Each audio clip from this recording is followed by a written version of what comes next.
Isa pong nakakagulat na pahayag mismo ni Pangulong Marcos Jr. na sabi niya ay normal pa raw lahat yung mga pangyayari o sitwasyon dito po sa Pilipinas. At ito po ay sa kabila ng, di ba, tumataas na po yung presyo ng bilihin, serbisyo at ito po ay dulot ng mataas po ng presyo ng produktong petrolyo. Pero po sabi ng Pangulo, wala, normal lahat po yan.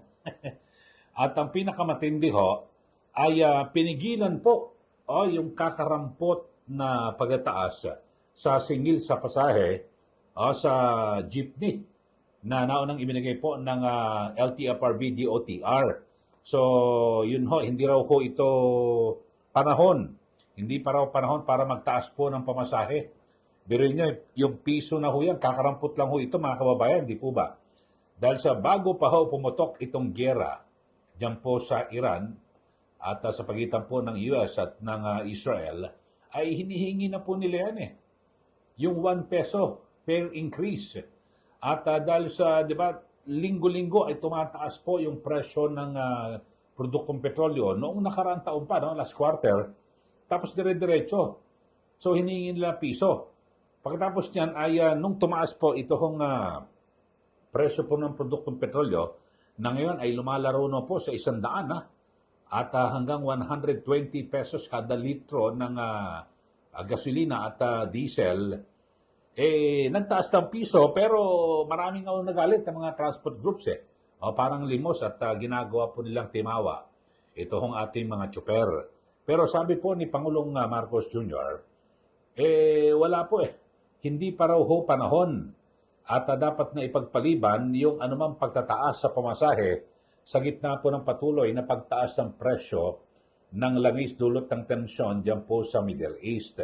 At ayon po sa Pangulo, hindi ito ang tamang panahon upang dagdagan ang pasanin ng mga commuters na apektado ng tumataas na gastusin. Commuter lang po, commuters ang pinapansin ng Pangulo, paano naman ho yung mga tsuper? Yung kanilang pamilya, alam niyo, talagang hindi lang 8 oras, kuminsan 12 oras hanggang 15 oras ang ginagawang pagbiyahe ng mga tsuper para lang kumita sa kanilang pamilya, mga kababayan. Kasi diesel po yung kanilang ipinangkakarga po sa jeepney. Yun po ang isa sa mga puhunan sa kanilang paghahanap buhay, tapos hindi ho pinayagan. So sabi ho ng Pangulo, sa halip na fair hike, sinabi ng Pangulo na maghahanap ang pamahalaan ng iba't ibang paraan upang mapagaan ang pang-araw-araw na biyahe ng mga Pilipino. Ano kaya ho itong pampagaan? Kasi isa sa nakikita ho natin ay itong pagtataas po ng pamasahe. At ibaba po yung yung presyo po ng produktong petrolyo, mga kababayan. So, lahat po ay normal pa naman daw sa ngayon. Kaya nga dyan po sa Senado ay marami po ang naguguluhan. At maging ang kapatid ho ng Pangulo na si Senator Amy Marcos ay naguluhan dahil sa bakit ho binabanggit ng Malacanang na sa ngayon ito hong minadali na excise o yung special powers, emergency powers para po kay Pangulo na suspindihin itong excise tax. Ay sabi po ng Malacanang ni Executive Secretary Ralph Recto na hindi pa raw agad-agad kailangan. Talaga nakakalito ho mga kababayan kung ano ba talaga ang mensahe, di ba? At gusto ko ng Pangulo rito. So yun po, at kayo ho ba, kasi sabi ng Pangulo, normal pa raw ho at wala daw pong dapat na ipangamba. At lalo na ho sa supply po ng pagkain at mga pangunahing bilihin sa kabila ng pagtaas ng presyo na langis. Alam nyo, sa supply wala akong problema. Kaya lang, ang pinoproblema ho rito ng mga Pilipino, hindi yung supply, kundi yung mataas na presyo ng produkto. Mga kababayan, may supply nga ho mga kababayan. Ang sinasabi, huwag daw mong panic buying. Wala po nagpa-panic buying dahil sa wala pong pambili. Puro panic na lang, walang buying.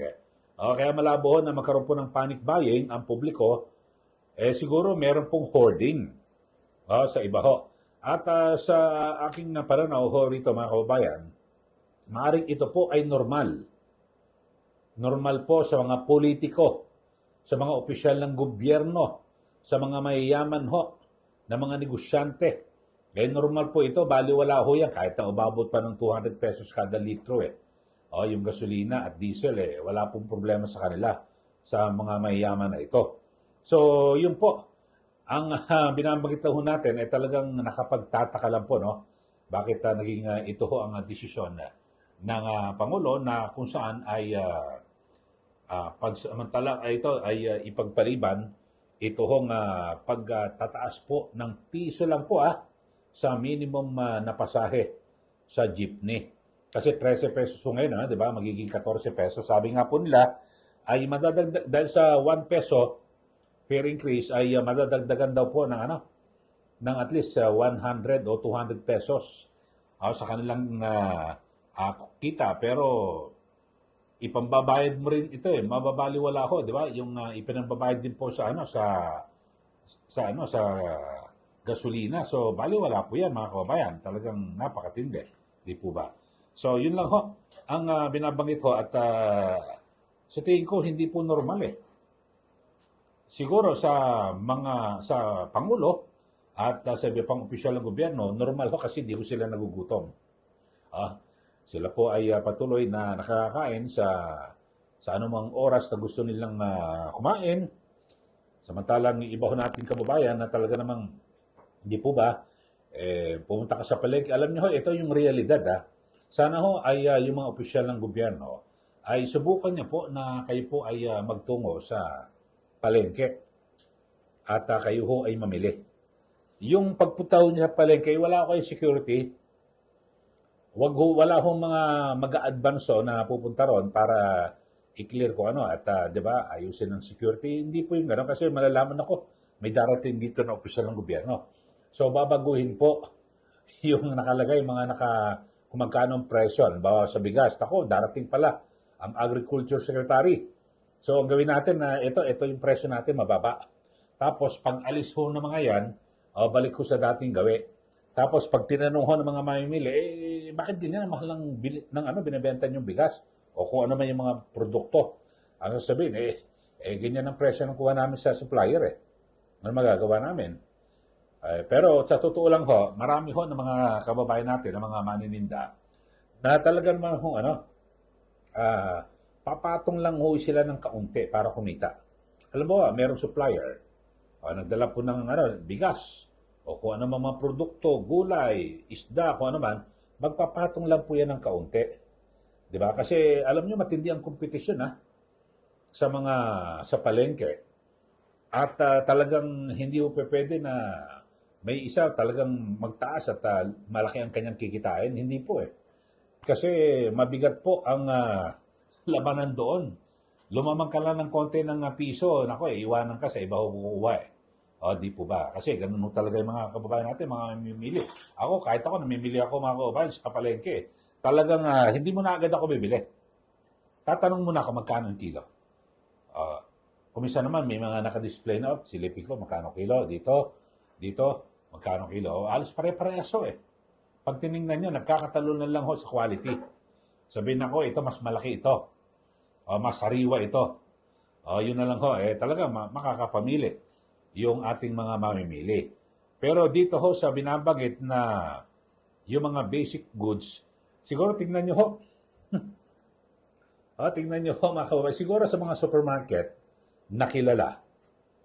Kasi hindi sila pwede basta-basta magtaas po ng presyo Dahil sa lagot po sila sa DTI Pero sa mga palengke po, na wala pong kumokontrol at yung presyuhan, halimbawa may darating sa kanila na supply na manok, o karning manok, baboy, baka, o isda. Siyempre, dumidepende po sila sa sa presyo kung magkano ang nakuha nila sa nagbagsak po. Nagdala, yun ang supply. Di ba? Kasi kung minsan sabihin ako, mura isda ngayon Ito kasi bigay sa amin, mura. Di ba? Babagsak din ho. Pero pag mataas, wala ko, sabihin ako, taas ng bigay sa amin alam naman natin na konti lang tubo nila ng mga mamimili kasi para, halimbawa, pambayad sa pwesto at mayroon sila maitawid kumita ng kaunti para pangkain At hindi naman talaga hindi naman talaga magpapayaman ng gusto ng mga yan eh. Dahil sa alam ho nila eh, na iba-iba yung sitwasyon mo saan talagang pare-parehas eh. Magkakatalo lang ako sa quality. Kung siya sabi, so okay, dun sa kabila, 300 ang kilo eh, ba't sa'yo 310? Sabihin na, hindi, sige, sige, parehas na 300 din. Ganyan ho eh.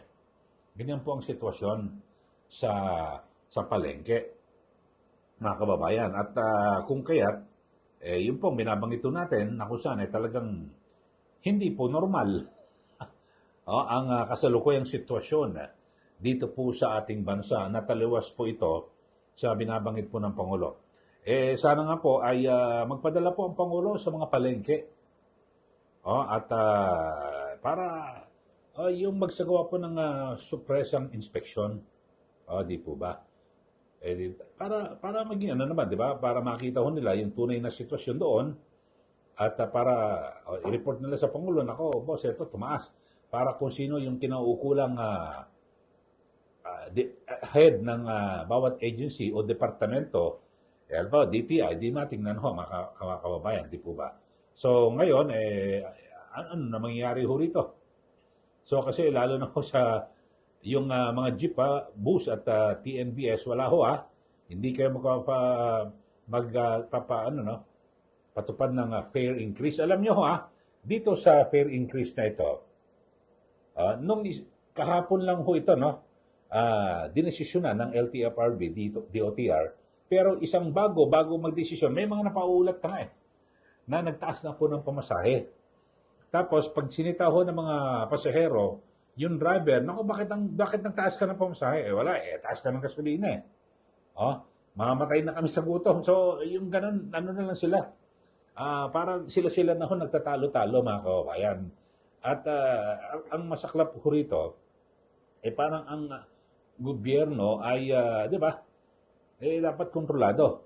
Kaya't, ang sabi ko, wag daw ho kayo mag-hoard, wag na ho kayo mag-imbak ng maraming pagkain sa inyong mga tahanan kasi meron daw pong sapat na supply. Kaso, kahit na sabihin nyo ho, mga kababayan, paano ho yan? Wala nga akong pambili. Di po ba? Yung mga, yung mga manggagawa, lalo na ho yung mga minimum wage earners, nako, nagrereklamo ho na ngayon, di ba? Yung taas sa singil sa kuryente o sa tubig. Tapos, yung mga bilihin. Yun ho. Alam nyo yung DTI, dapat wag lang mo sa mga supermarket. Kasi sa ngayon, lalo na yung mga kilalang supermarket, yung mga respetado na malalaking kumpanya, hindi po talaga magtataas sa iyan basta-basta. Kasi masisira po yung kanilang yung reputasyon ng kanilang kumpanya at maaari po sila makasuhan.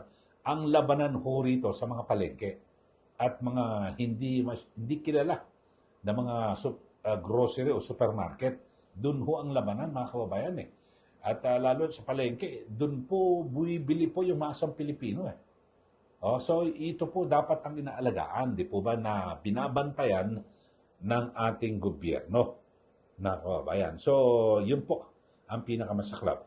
Pero sa mga tsuper, yung mga jeepney drivers, magsasagawa po sila ng tigil pasada at bilang pagkundina at siyempre bahagi ng kanilang kilos protesta laban po sa gobyerno. Ito po. Pero ang sabi nga ako ng gobyerno, hindi, magbibigyan naman ng ayuda, at least 5,000 pesos. Pero may binabanggit itong si Modi Floranda ng Piston. Alam niyo, dito sa pagtataas ng presyo po ng produktong petrolyo, ay nadagdagan po sila ng gastos Yung nagiging konsumo nila sa maghapong pagbiyahe, nasa 3,000 pesos daw. Yung kanilang pang-crudo. So, pag 3,000 pesos ang kinakailangan mong crudo, tapos paano yung boundary pa? O halimbawa, 1,000 ang boundary. Sabihin na lang natin, 1,000. Tapos paano yung maiuwi ng driver? So, abot na lang ng mga 500. Kailangan pala siyang kumita ng 4,500 para 500 maiuwi niya.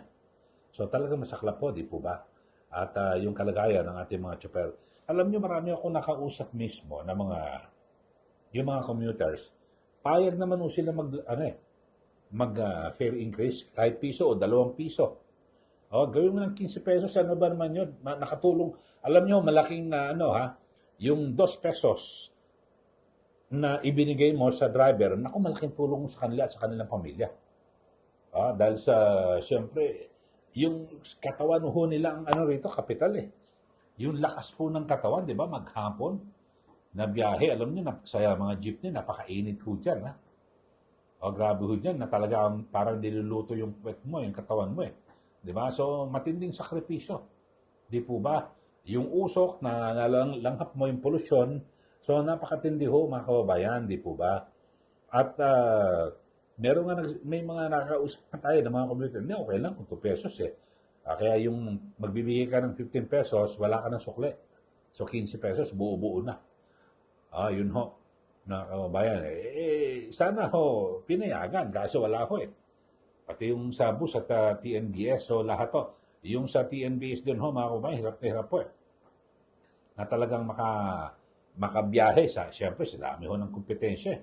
Yung mismo kapwa nila TNBS. Yung iba naman dito sa Metro Manila, ginagawa, hindi, mag-jeep na lang tayo para mas mura. O kaya mag-MRT or mag-bus. Tapos may mga ibang syudad, di ba, meron po silang libreng sakay. Ganoon na lang po ginagawang diskarte ng mga Pilipino. Okay, so yun po. At kayo ho, ano ho masasabi nyo rito? Sabi po ng Pangulo, normal lang ho tayo ngayon ang buhay natin. Kahit na mataas ang presyo ng bilihin. Yun ho. Mataas ang presyo ng langis. Dahil sa meron daw po tayong sapat na supply ng pagkain. Hindi nga problema ang yung supply.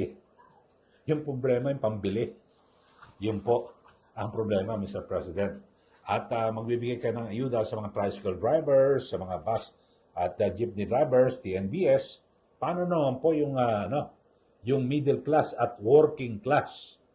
Yung mga nagtatrabaho talaga, no, lalo na yung mga minimum wage earners na kung saan talagang hirap na hirap po budgeting kung magkano ho pagkakasyahin yung kanilang sweldo. Kinsenas katapusan. Paano gagawin ho nila? So yun po, dapat mabigyan naman ng ayuda. Bakit ho? Doble ho ang binabayad ng buwis ng mga may trabaho income tax, tapos pagbibili ka ng mga pagkain, di ba, may VAT, so nagbabayad ka na ng buwis. So doble po ang binabayad na buwis ng mga pangkaraniwang mamayan na meron po sariling trabaho. Di po ba? So yun lang ho, kayo magbigay na po kayo ng comment dito po sa ating channel. At sabi po ng Pangulo, normal pa ang buhay ng mga Pilipino. Kahit may krisis o may tensyon dyan po sa Middle East, kahit na magit 100 na po kada litro ang presyo po ng produktong petrolyo, normal pa raw ho yan. Talagang normal pa ho sa mga opisyal at sa mga yung mga politiko at lalo na yung mga marami hong nadambong nanakaw ho sa pondo ng taong bayan. Sige, magbigay na po kayo ng comment dito po sa ating channel. At sa mga bago lang po, subscribe na po kayo at huwag niyo rin pong kalimutan na sundan yung aking Facebook page, Eli Saludar. Maraming salamat. Muli, ito po si Ka Eli. Magandang araw po sa ating lahat.